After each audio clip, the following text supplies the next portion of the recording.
নতুন একটা দিনের ব্লগে তোমাদেরকে স্বাগত। তো হাসির সকাল থেকে মাথা গরম কেন বলে দে সবাইকে, বলে দে সবাইকে। ওকে পেন্সিল কালার দেয়নি, আমি বারণ করছি, ওর অলরেডি কালার আছে সেই জন্য। চুপ করতে থেকে। আর আমাদের বাড়িতে একটা মানে কি বলো তো, আজকে ঠাকুমা শাশুড়ির মৃত্যুবার্ষিকী, সেই কারণে ভোগ দেওয়ার আয়োজন করা হয়েছে ছোট্টখাটোর উপরে, সেটাই তোমাদের সাথে শেয়ার করবো। চলো দেখাচ্ছি। হ্যাঁ ওঠেন আপনি, আমি পায়েসটা করছি। আর হলো ওইদিকে চাটনি আর এদিকে ভাজা, 5 রকমের পায়েস রাখবো। হলো পায়েস রাখাচ্ছে ওই বাটিটা কোথায়, যে একটা কানা উঁচা বাটি ছিল। এই দেখো বন্ধুরা, একদিকে পায়েস আমি কিন্তু বসিয়ে দিয়েছি, আর একদিকে আমার ডাল সিদ্ধ বসিয়েছি। মটর ডাল করব, মটর ডাল শুক্তোর ডাল, মটর ডাল দিয়ে করব। আর ওইদিকে আমার 5 রকমের ভাজা কাটার হয়ে গেছে। 5 রকমের ভাজার মধ্যে আছে উস্তে, বেগুন, আলু, পটল, ব্যাস, আর মিষ্টি আলু আর কুমড়া, আর ওই হলো চাটনি কাটছে বাবা। বলে দেন কি আজকে? আজকে আমার শাশুড়ির হ্যাঁ আমার শাশুড়ির হ্যাঁ আপনার শাশুড়ির কি আজকে? আজকে আমার শাশুড়ির দিবসী। হ্যাঁ, আর আপনি কি করতেছেন সবাইকে বলেন? পটল ভাজি আর রকম ভাজা, 5 রকম হ্যাঁ 5 রকম ভাজা। আর কি বাবা কি করবে তাহলে আজকে? বাবা কি করে ভোগ দেবে, ও ওনার মার ভোগ দেবে, ঠাকুর সাজাবে, তারপরে কাটাকুটি করেছে, পায়েস হয়ে গেছে। হ্যাঁ এবার শুক্তোর ডাল হচ্ছে, আমি শুক্তোর ডালটা করেছি আর পায়েস করেছি। আর হলো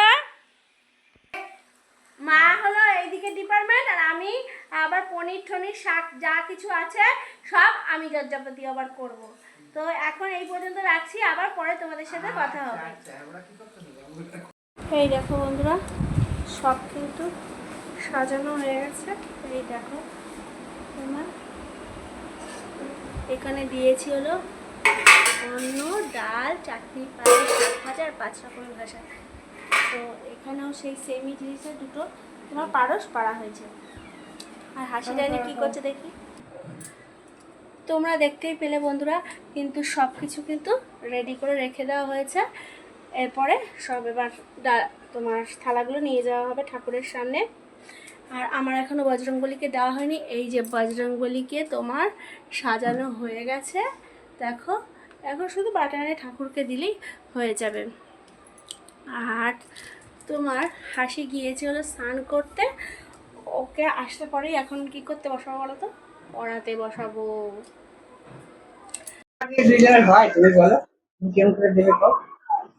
যদি বলতেন আপনি তাহলে কালকে একেবারে বড় বাবু তাহলে দুটো নিয়ে আসতে একেবারে একটা মালা দিন হয় না, খুলে যাবে না, হবে পড় যাবে না। এই যে দাদা পরে ভিডিও কল করবে, ওখানে দেখিস। হ্যাঁ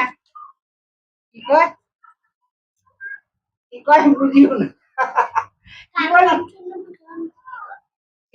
করে থাকবি, কি কয় দেখি শুনি। জানো তো বন্ধুরা, আমাদের বাড়িতে মানে কোনো পুজো আচ্চা হলে বাবাই ঠাকুরকে দেয়, আমরা সব সাজিয়ে গুছিয়ে দিই, বাবাই ঠাকুরকে দেয়। তো এই দিনও আমরা সব সাজিয়ে গুছিয়ে দিয়েছি। ঠাকুরকে মা সাজিয়েছে, তারপরে মালার চন্দন দিয়ে মানে ঠাকুমা শ্বশুরকে আর দাদা শ্বশুরকে পাশাপাশি রেখে ফটো দিয়ে ভোগ ঠোক রেডি করে দিয়েছে। বাবা শুধুমাত্র পুজোটা দিয়ে দিচ্ছে, ওইদিকে কাটাকুটিও করেছিল। মানে আমাদের বাড়িতে সবাই ছেলে বউ সবাই মিলেই কাজটা করে। আর জন্মাষ্টমীর দিনকেও আমরা সব মানে যারা আছি বাড়ির শুধুমাত্র হাসির বাবা উপোস করে না, হাসির কাকা উপোস করে না, কিন্তু আমি তোমার হাসির ছোটো মা বলো, হাসির ঠাম বলো, হাসির দাদা, আমরা এই 4 জন উপোস করে তারপরে সব কিছু ঠাকুরকে দেই। আর এটাতে আমাদের খুব মজা হয়, মানে এক একজন এক এক ধরনের কাজ করছি, আর এই কাজ ঠাট্টাই আর কির মধ্যে কাজগুলো করি, তো তাই আর কষ্টটাও আমাদের অত ফিল হয় না। আর এই দেখো এখানে ঠাকুরকে দিচ্ছে, আর হাসি কী করছে, ওর দাদা তোমার পুজো দিচ্ছিল, আর হাসি দুষ্টুমি করছিল। মানে ওই ঘন্টাটা বলছিলাম বারবার করে বাজাতে না, ঘন্টা না কাশি, ও তাও বাজিয়ে যাচ্ছিল। তো যাই হোক পুজো টুজো ঠাকুরকে দেওয়া হয়ে গেল বাবার, আর মা চলে গেল সবাইকে তোমার ধূপবাতি দেখাতে সব ঘরে। আর আমি এখানে তোমার ভোগের সামনে দাঁড়াতে নেই, তাও আমি দাঁড়িয়েছি, কারণ জানো এখানে না বন্ধু একটা ইঁদুর আছে, ছোটো একটি ইঁদুর আছে, সেটা ঘোরাফেরা করে, আর যদি প্রসাদ এসে মুখ দেয় সেই জন্য তাড়ানোর জন্য। তো যাই হোক, হাসি কি মন হলো দেখলাম ঠাকুমা আর দাদুর কাছে একটু নমস্কার করে নিল। তারপরে বাবা এসে যথারীতি বলছিল যে তোমরা এখন একটু ঘরটা বেরো সবাই, এবার আমি ঘরটা কিছুক্ষণের জন্য বন্ধ রাখবো, তারপরে কিছুক্ষণ বাদে এসে ভোগ দর্শন করবে। তো হাসি তো উঠছে না, হাসির ঠামও আসছে না, তাই আমি দাঁড়িয়েছিলাম। তারপরে হাসির ঠামও আসলো, তারপরে দরজাটা আমরা বন্ধ করে দিলাম। তো বন্ধুরা, তোমাদেরকে দেখাতে পারলাম যে আমাদের কিন্তু ঠাকুরকে ভোগ দেওয়া হয়ে গেছে। আর হলো তোমার হাসি রানী কি করছে? হাসি রানী এখন কি হচ্ছে বলে তো সবাইকে। হ্যাঁ আমি বলবো না, তুই বল। হাসি রানী এখন এই যে বসে পড়েছে, লেখাপড়া করছে, দেখতে পেয়েছো? খুব ভয় করছে, কারণ আন্টি বলেছে এগুলো যদি ঠিকঠাক অ্যান্সার দিতে না পারিস তোকে আজকে প্রচন্ড পরিমাণ বকা হবে। সেই ভয়ে ও তো একেবারে চুপ করে আছে।